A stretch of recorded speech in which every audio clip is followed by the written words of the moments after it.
Hello, everyone. I'm Jason Bittner, CEO of Triple Helix Corporation, and welcome to our Helix Insider Podcast. Today, I'm joined in studio by my two colleagues, Sam Sheldon, one of our senior developers, and Sean Coover, who is our senior systems engineer. Welcome, everybody. Today, we wanted to talk about computer security. And in general, what is computer security? Sean, why don't you start us off? Computer security is the act of maintaining a safe environment for your computers. This could be ranging from your servers to your PCs. Computers, we store a whole bunch of personal information and pertinent information and information that needs to be secured on our PCs, and we really need to keep those maintained and secure. Now, computer security, obviously, from your perspectives, guys, is that it's obviously very important, especially in the work that we do.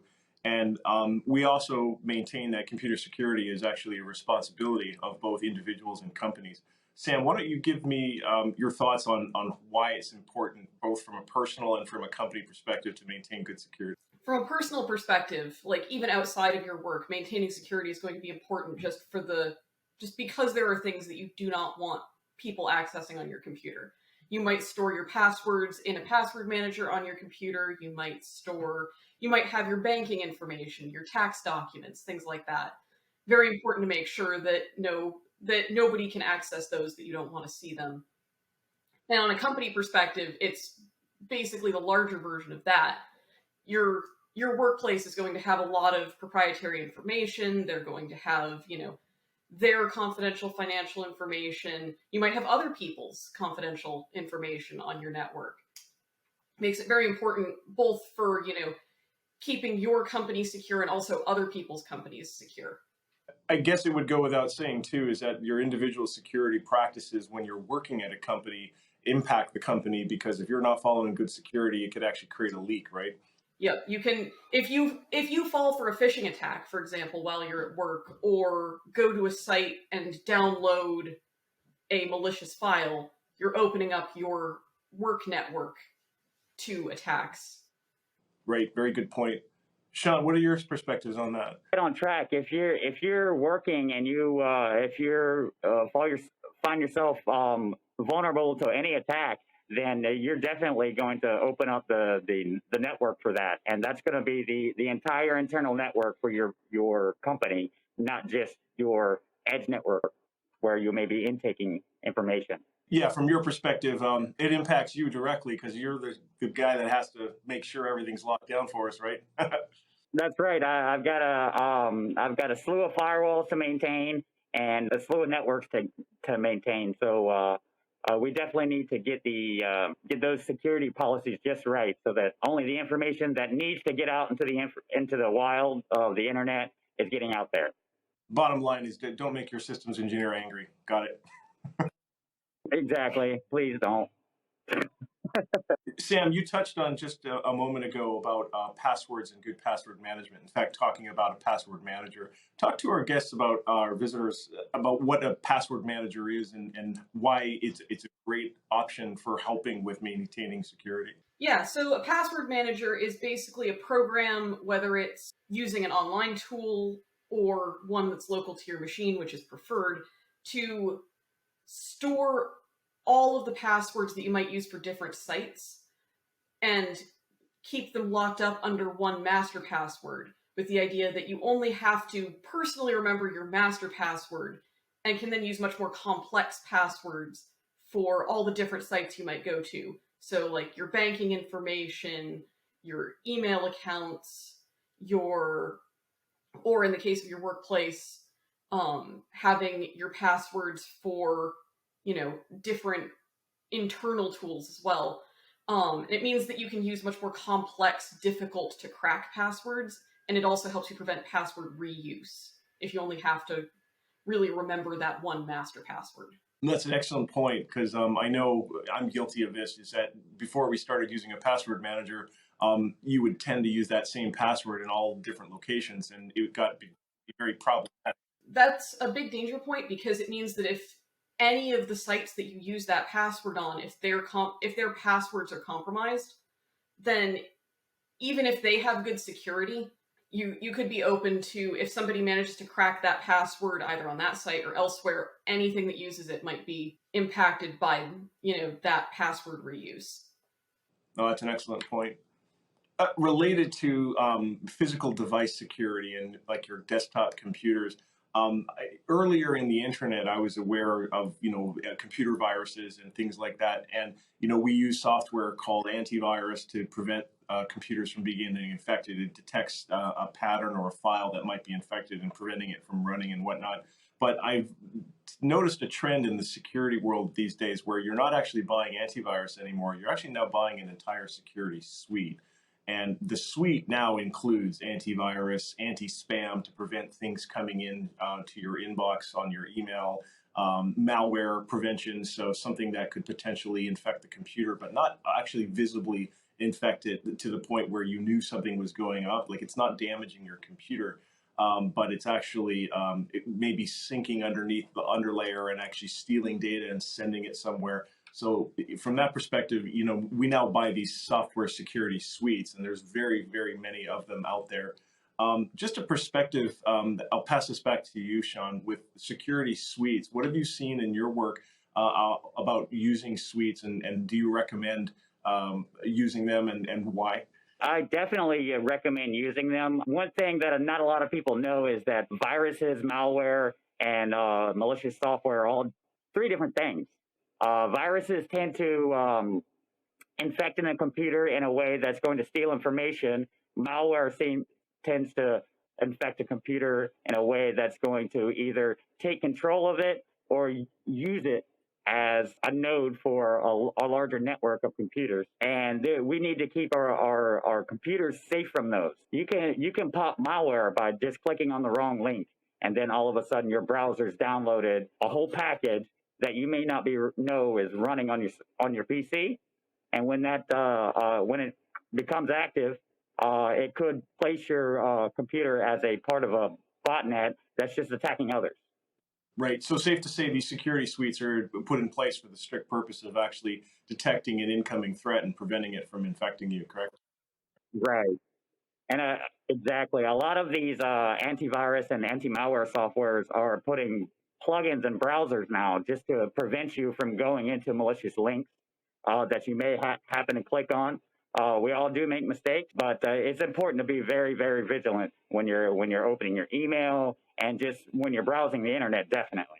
Yeah, I get a lot of email that basically says, warning, accounts payable, click here to see payment details, etc. And it's so very innocuous yet very basic, like very almost to the point of laughably simple. But I mean, because of that, the tendency might be that, oh, I've got money coming in. What is it? Click, and all of a sudden your payload's been released, and so you're in trouble. So, a very good point you bring up, Sean. Sam, any perspectives on your end related to security software suites? Any personal stories you recall? I don't know that I have any particular personal stories, but I was going to ask, your average user, what level of security software do you think it makes sense to have running on your PC? Was actually a question that I was going to have, because I know I'm guilty of kind of just relying on things like Windows Defender, the built-in stuff.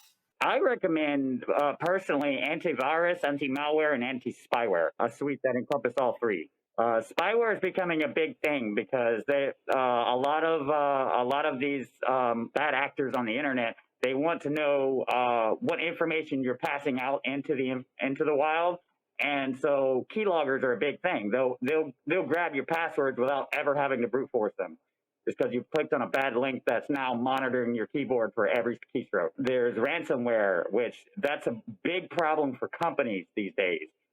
We saw last year, or it may have been earlier this year, the Colonial Pipeline had an issue with ransomware, and they went ahead and paid it in Bitcoin because that was the only way to get it off. These actors and these programs are becoming more complex and more convoluted to deal with on a daily basis. So these security suites are essential in maintaining our distance from these bad actors.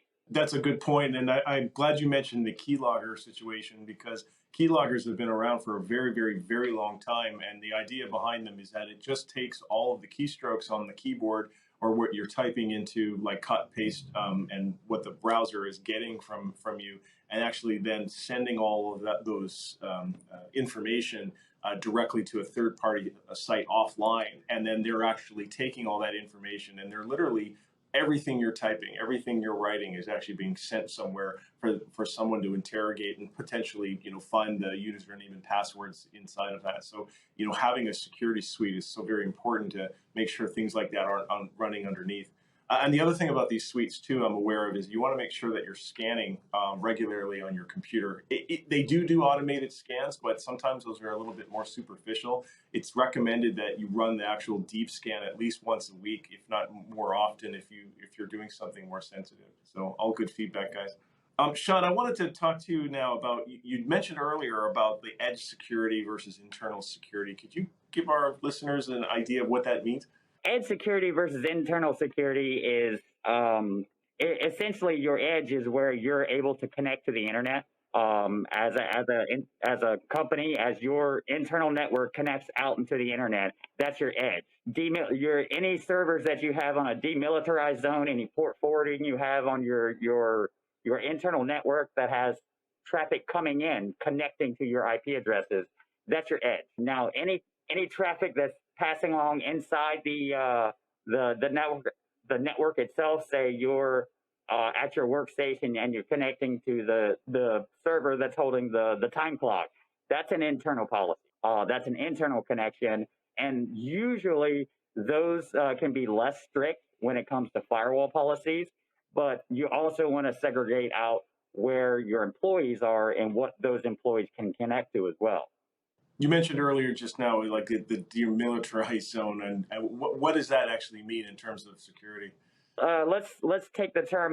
Let's take a home network, for example. You'll have your basic modem, then you have your router built in or separate. These personal residential routers are set up so any information coming in trying to connect to your IP address, it's completely rejected unless you have any sort of port forwarding around. But a demilitarized zone will expose one PC or a set of PCs on your network to the internet itself. So if they have information coming in, like a connection over port 80 is made, it's sent to that computer. That's a demilitarized zone. Wanted to talk about, we do a lot in our programming world with servers and our own machines that are in our remote offices, and yet we still have to be efficient.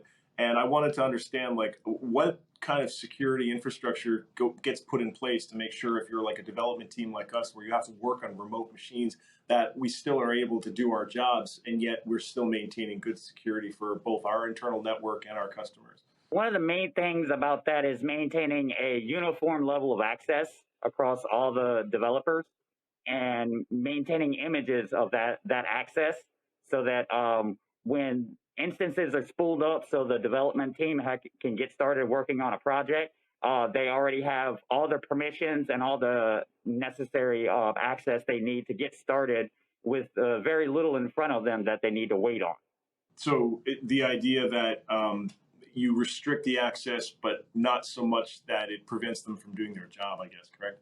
Exactly. You want them to be able to get going relatively quickly with nothing that's going to block them unless that's something specific to that project. Got it. Sam, any comments on related to the internal versus external network security that we've been talking about? I feel like VPNs is probably a thing that comes up with that as well.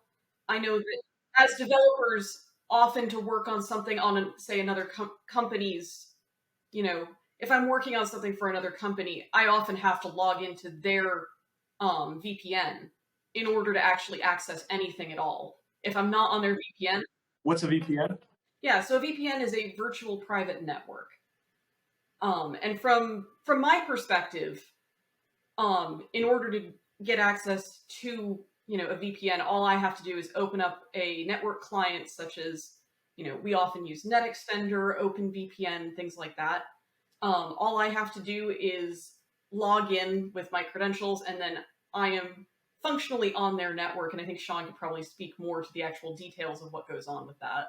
Yeah, a VPN is a powerful tool for any tech company who's managing their edge and internal networks.